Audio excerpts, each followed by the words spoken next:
Olá pessoal, começa agora mais uma videoaula do nosso canal Aprenda Língua Portuguesa. Em primeiro lugar, inscreva-se no nosso canal para não perder nenhuma das nossas próximas videoaulas.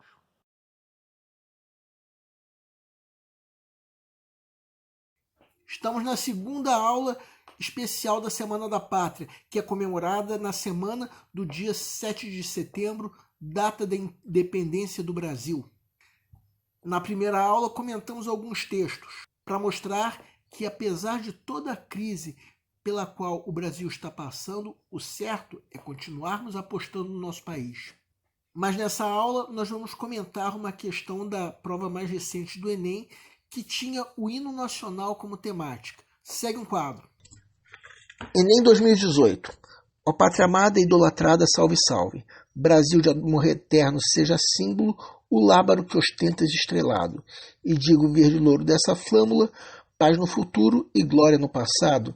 Mas se ergues da justiça clava forte, verás que um filho teu não foge à luta. Nem teme quem te adora a própria morte, terra adorada entre outras mil, és tu, Brasil, ó pátria amada. Dos filhos desse solo és mãe gentil, pátria amada, Brasil. O uso da norma padrão na letra do hino nacional do Brasil é justificado por tratar-se de uma A. Reverência de um povo a seu país. B. Gênero solene de característica protocolar. C. Canção concebida sem interferência da oralidade. D. Escrita de uma fase mais antiga da língua portuguesa. E. Artefato cultural respeitado por todo o povo brasileiro. Peço para que deem uma pausa antes de ser dado o gabarito. O gabarito é letra B.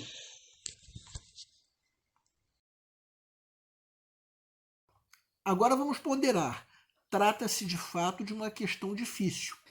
Se você usar um método que nós já propomos em outra videoaula de fazer a tua prova de concurso, começando a prova por uma pré-leitura, em que você avalie o grau de dificuldade de cada questão, antes de mais nada, o certo não é considerar essa questão fácil.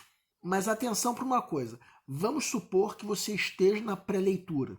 Você deve ler o texto, mesmo em se tratando de uma questão muito fácil. Do contrário, você pode cair numa armadilha que a questão contenha. Aí você chega na pergunta do enunciado.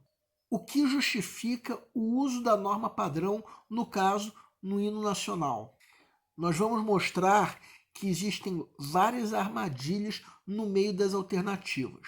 Mas no momento em que você lê a questão como um todo, você repara que é uma questão difícil, sim, mas não é necessária a leitura do texto, que você já leu, é claro.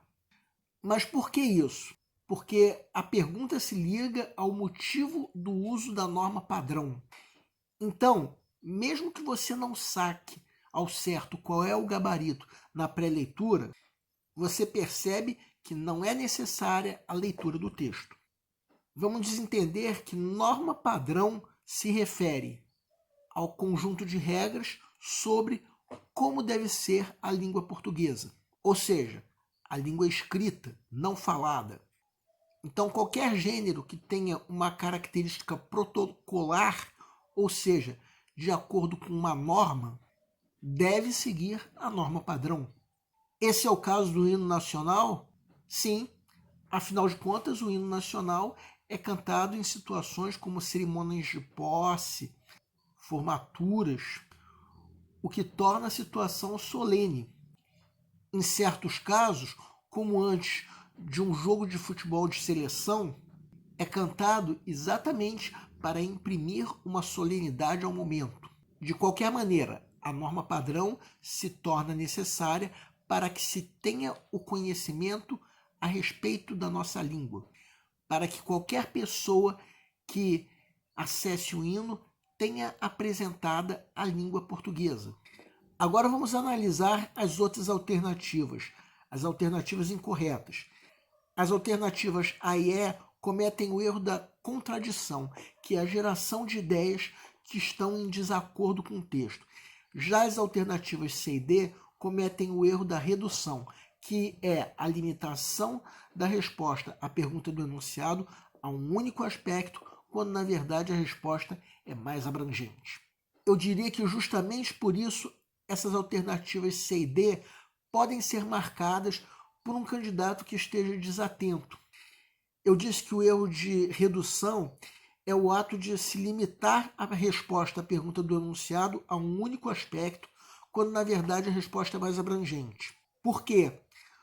Porque a oralidade de fato não obedece à norma padrão. Só que de qualquer maneira, essa alternativa é uma resposta insuficiente.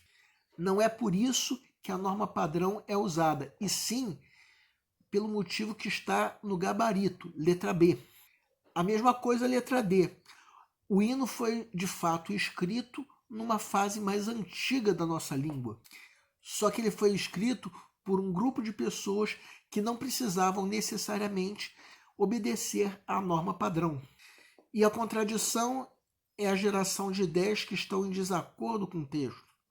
No caso, a letra A está em desacordo mais do que com o texto, que nem precisa ser lido, mas com a própria pergunta do enunciado. Afinal de contas, para que um povo reverencie um país, faria muito mais sentido não usar a norma padrão, já que isso não é o que o povo mais usa. O povo usa a norma padrão em situações mais específicas. Agora vejam a letra E. Será que para que um artefato cultural seja respeitado, precisa necessariamente usar a norma padrão? Claro que não. Um exemplo disso é música popular brasileira. Várias músicas muitas vezes contêm erros gramaticais que muitas vezes dão muito mais valor à nossa língua do que se a norma padrão fosse respeitada.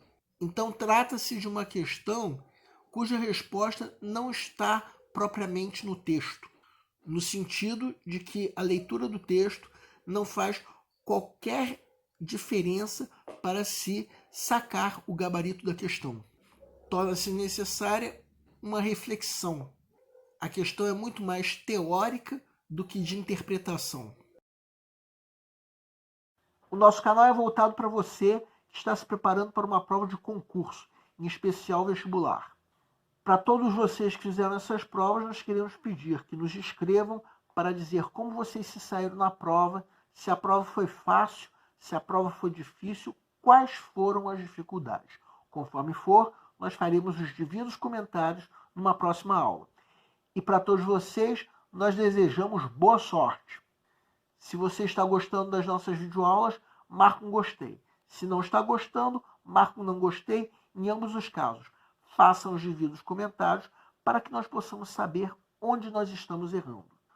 O nosso canal busca maneiras divertidas de fazer com você a tua prova de concurso, em especial vestibular. Qualquer dúvida que você tenha, pode nos escrever, seja através da nossa fanpage do Facebook, seja através do nosso e-mail. Aliás, você pode nos escrever para fazer qualquer comentário, elogio, crítica ou até reclamação sobre as nossas videoaulas. Isso porque a missão do Aprenda a Língua Portuguesa é melhorar cada vez mais. E para isso nós contamos com a tua ajuda. E nós agradecemos a todos vocês que estão assistindo nossas videoaulas. Em especial, nós agradecemos a todos vocês que estão compartilhando nossas videoaulas com outras pessoas. Muito obrigado porque você está ajudando o nosso canal a ser feito. Muito obrigado e aguardem nossa próxima aula.